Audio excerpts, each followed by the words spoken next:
사용을 향해 가는 채널. And the high reliance on technology, like using your phone as an external memory storage, they call it digital dementia. 오늘날 사람들은 고도로 발달된 기술 때문에 디지털 치매라는 신종병을 앓고 있습니다. 디지털 치매란 기계의 의존도가 높아져 기억력이나 계산 능력이 크게 떨어지는 걸 말합니다. 세계적인 두뇌 전문가 짐 퀵이 이 디지털 치매를 이겨낼 방법을 알려줍니다.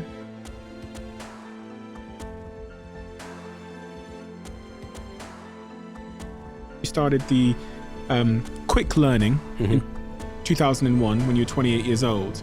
And if you think about the clients you have there, I mean, I read about a lot of them, Google, Virgin, Nike, etc. They're clients of yours. Yeah.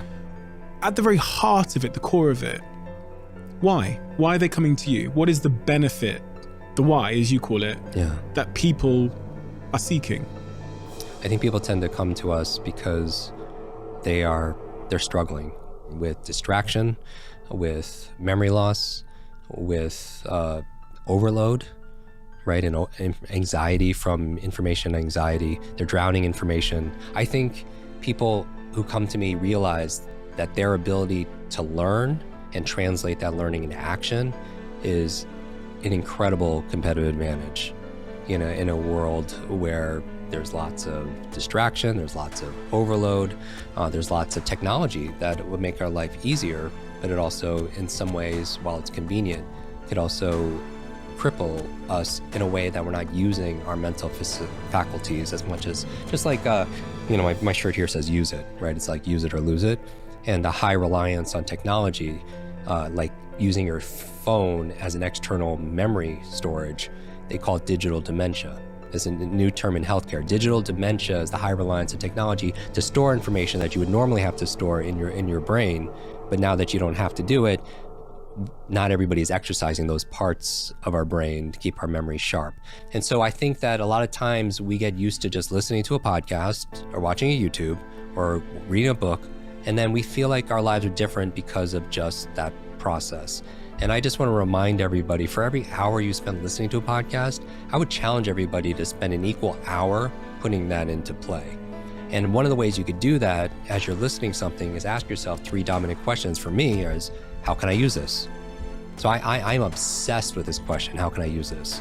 Because then I start saying, there's an answer, there's an answer, there's an answer. Second question, why must I use this? Because common sense is not common practice.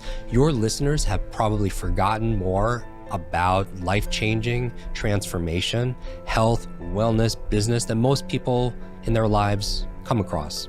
That's just the truth, right? They're probably like, why are you always watching, these podcasts and videos and all this stuff?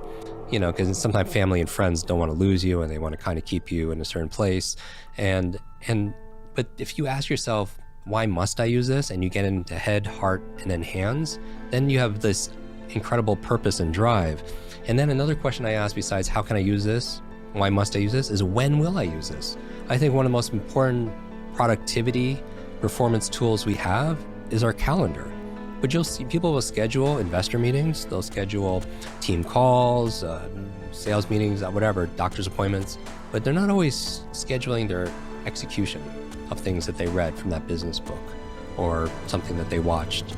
And so I just want to encourage everybody that, it's better well done than well said, and to practice what we post. And the way we do it is, I think the life we live are the lessons we teach others.